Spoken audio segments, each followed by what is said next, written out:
Assalamualaikum warahmatullahi wabarakatuh. Jumpa kembali di channel YouTube Ari Wibowo Project. Di video kali ini saya akan membagikan informasi terkait dengan seleksi CPNS P3K Guru tahun 2021, di mana dalam melakukan pendaftaran kemarin di dalam halaman SSCN. Nah, ini ternyata setelah memilih seleksi itu ada beberapa guru mapel yang munculnya jenis pilihannya tidak hanya satu mapel yang dia ajar. Misalnya untuk pendidikan biologi, ternyata pendidikan biologi di situ muncul juga dia jenis formasinya ada guru kelas atau guru SD. Padahal guru kelas itu kan seharusnya diajarkan oleh lulusan PGSD. Ini gambaran ya. Jadi pandangan dari Bapak Ibu guru GTT yang ada di sekolah SD maupun SMP maupun SMA SMK, pandangan yang lalu terkait dengan guru SD berarti harus diajar oleh guru PGSD. Nah, itu. Namun ternyata ada surat edaran dari Dirjen GTK terkait dengan linearitas, di mana guru SD atau guru kelas bisa diajar oleh beberapa guru pendidikan biologi ataupun IPA ataupun pendidikan yang lain atau matematika, itu bisa walaupun belum bersertifikasi. Nah, ini perlu digarisbawahi Bapak Ibu, karena informasi ini simpang siur. Sebelum kita membahas lebih lanjut, saya akan membukakan beberapa surat edaran ataupun terkait dengan linearitas. Ini sudah saya siapkan. Ada dua surat. Yang pertama surat edaran Dirjen GTK nomor 14B1-GT.01-GT.01-2021 tentang kualifikasi akademik dan sertifikat pendidik dalam pendaftaran pengadaan guru pegawai pemerintah dengan perjanjian kerja tahun 2021. Nah, bla bla bla bla bla. Dalam rangka pendaftaran pengadaan guru pegawai pemerintah dengan perjanjian kerja P3K tahun 2021, kami sampaikan hal-hal sebagai berikut.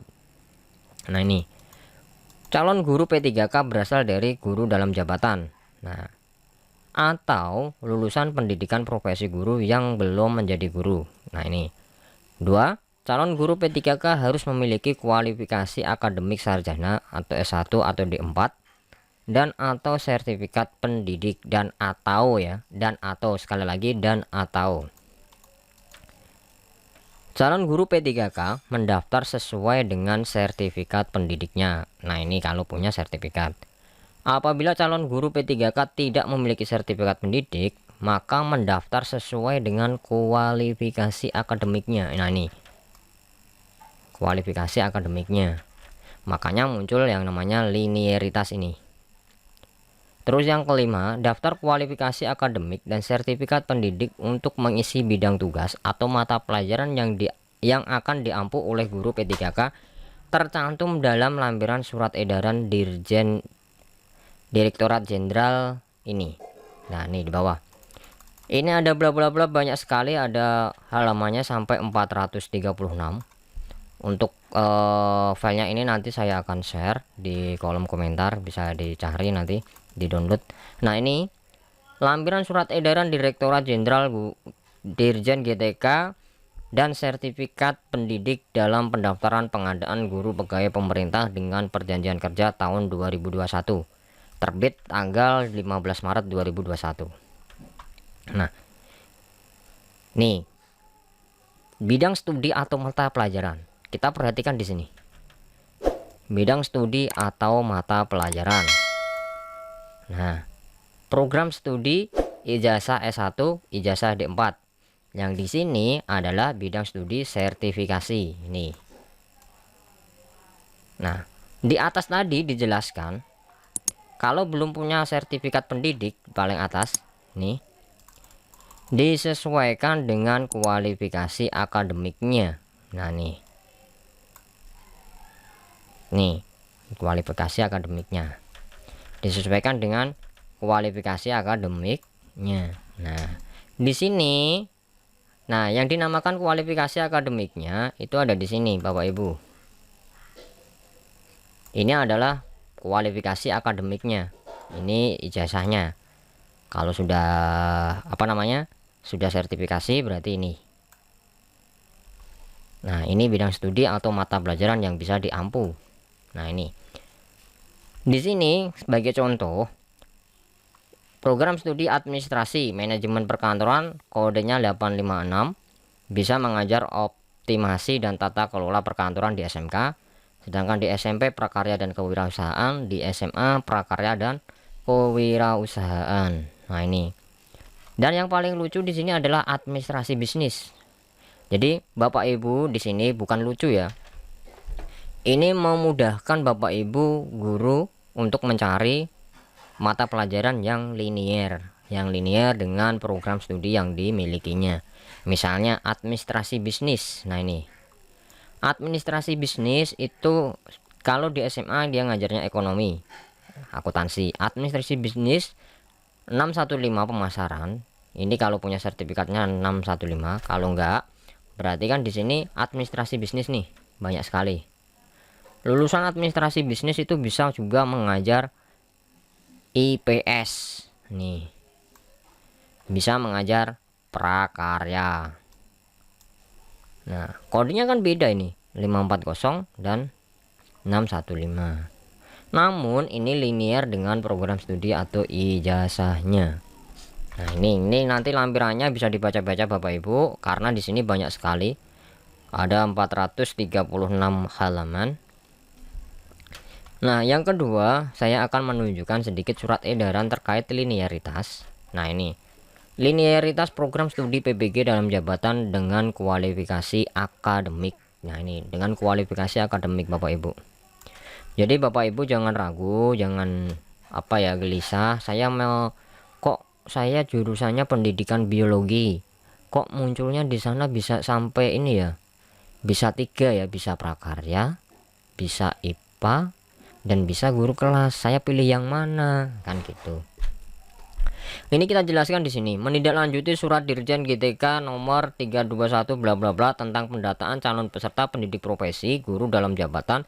Kami informasikan bahwa dalam proses pendataan calon peserta PPG dalam jabatan diperlukan daftar linearitas antara kualifikasi akademik yang dimiliki guru dengan program studi PPG dalam jabatan yang akan diikuti oleh guru. Daftar linearitas tersebut digunakan sebagai pedoman bagi guru untuk menetapkan bidang studi dalam PPG pada PPG dalam jabatan. Berkenaan dengan hal tersebut, dengan hormat bersama ini kami sampaikan daftar linearitas program studi PPG dalam jabatan dengan kualifikasi akademik S1 D4. Nah, ini lampirannya nih. Nih, perlu diperhatikan.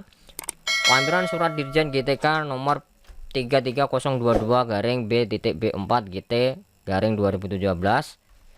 Di sini ada daftar linearitas. Nah, daftar linearitas kualifikasi S1 D4 dengan program studi PPG dalam jabatan. Linear yang dimaksud di sini adalah kesesuaian antara program studi. Nah, ini program studi pada ijazah S1 atau D4 dengan program studi PPG dalam jabatan. Nah, perlu diperhatikan. Ini menindaklanjuti yang pendaftaran P3K tadi ya. Kok bisa muncul seperti itu, bagaimana? Nah, kita perhatikan.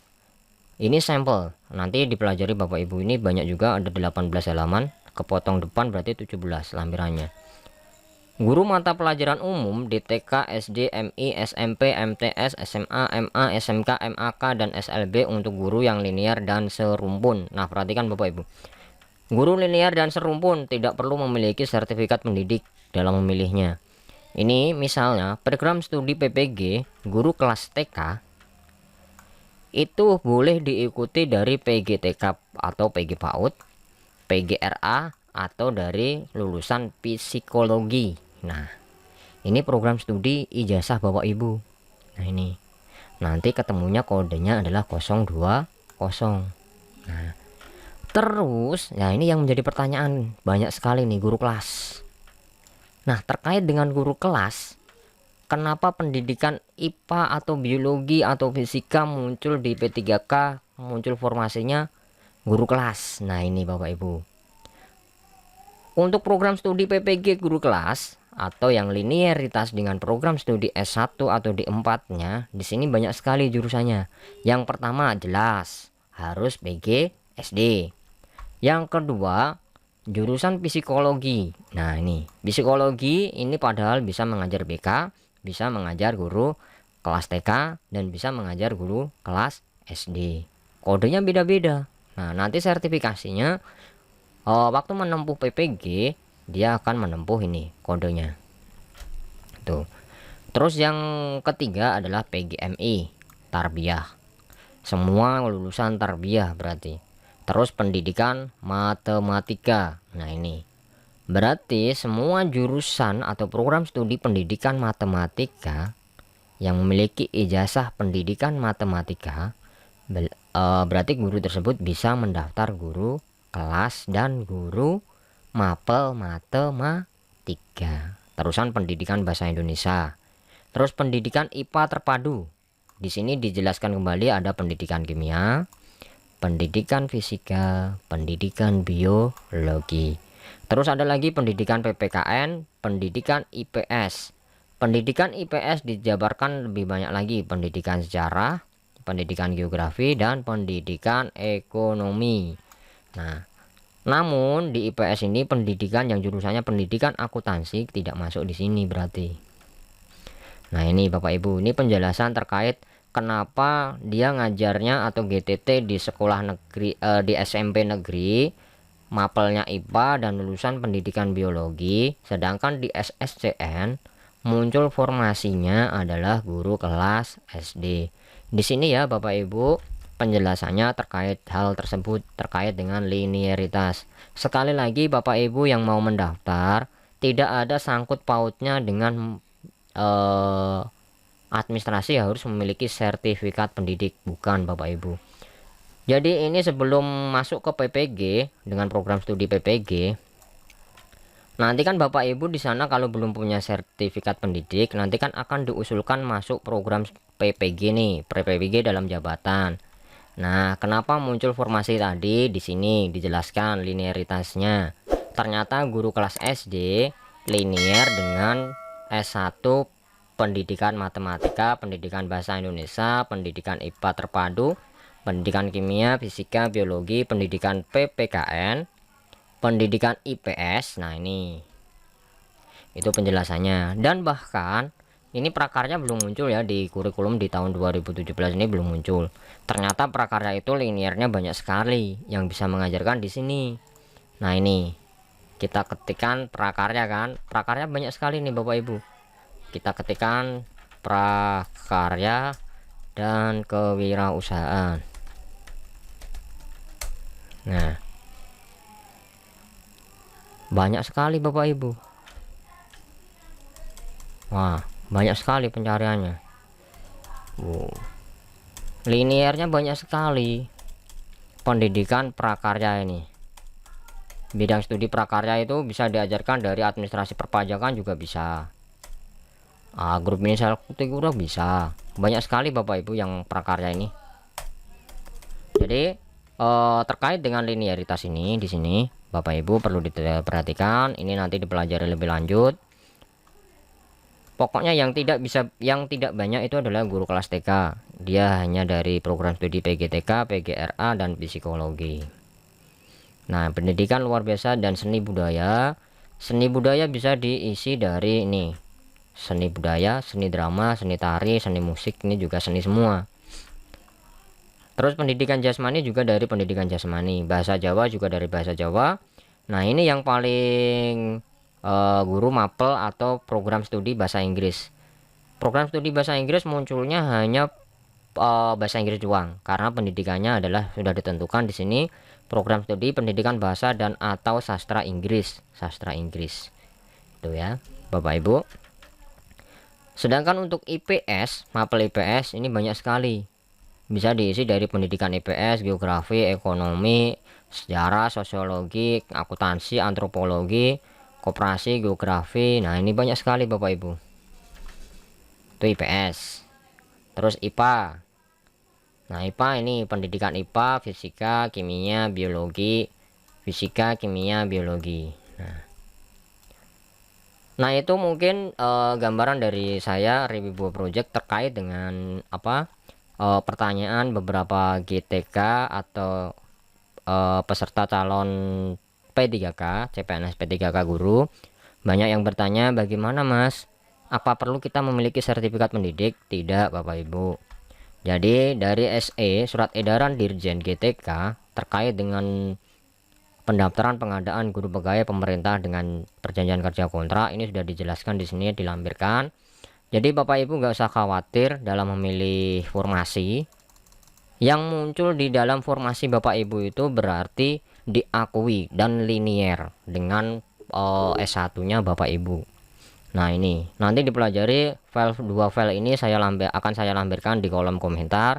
Bisa Bapak Ibu download, bisa Bapak Ibu pilih-pilih mapel mana sih yang sesuai atau yang linier. Sekali lagi cara bacanya seperti ini Bapak Ibu. Ini program studi ijazah S1 Bapak Ibu. Terus ini adalah bidang studi atau mata pelajaran yang bisa diajar atau linier. Ini ke sini ya. Nah, nanti kode nama bidang studi sertifikasi di sini. Nah, kode bidang studi sertifikasi ini nanti kalau Bapak Ibu belum punya sertifikat pendidik, nanti Bapak Ibu kalau mengajarnya prakarya dan administrasi nanti mengikuti PPG dengan kode 856. Nah, sedangkan kalau Bapak Ibu sudah punya sertifikat pendidik, misalnya kodenya 525 atau 523.